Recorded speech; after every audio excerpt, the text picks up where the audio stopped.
आणि याबाबत उदय सामंत यांची प्रतिक्रिया येते, आपण बघूया. सर, पुणे गैरव्यवहार जमीन प्रकरणामध्ये दोघांचं निलंबन झाले, तहसीलदार आहे आणि उपनिबंधक आहे. कसं बघताय सगळं?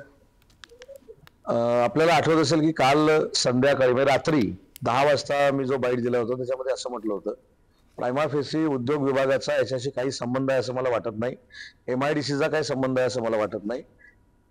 अनेक सेक्टरमध्ये उद्योगांना आम्ही इन्सेंटिव्ह देतो, मुद्रांक शुल्कमध्ये सवलत देतो, परंतु मध्ये IT मध्ये द्यायची नाही, ही आमच्या उद्योग विभागाची भूमिका आहे. त्याच्यामुळे त्याच वेळी मला असं वाटलेलं होतं की याच्याशी आमचा काही संबंध नाही.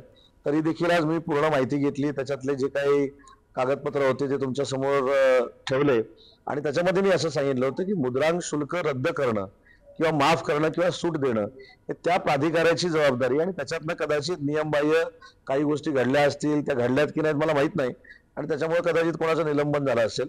पण थेट पार्थ पवारांचा संबंध जोडत असताना मी काल जे पार्थ पवारांशी बोललो त्याच्यामध्ये त्यांनी जी डॉक्युमेंट्स मला पाठवली होती त्याचा माझ्या विभागाशी काही संबंध नव्हता, परंतु त्यांच्याशी देखील आपण बोलणं गरजेचं आहे, त्यांच्याकडनं देखील खुलासा घेणं गरजेचं आहे. कारण जर नियमबाह्य काही झालं नसेल किंवा नियमाच्या पलीकडे जाऊन पार्थ पवारांचा काही संबंध नसेल तर पार्थ पवारांना देखील याच्यामध्ये बदनाम करणं योग्य आहे असं मला वाटत नाही. त्याच्यामुळे आपण त्यांच्याशी चर्चा करावी, त्यांच्याकडनं देखील खुलासे घ्यावेत, ही माझी एक कार्यकर्ता म्हणून विनंती आहे. सांगितलं, दोघांचं जे निलंबन झालंय ते महसूल विभागातले आहे.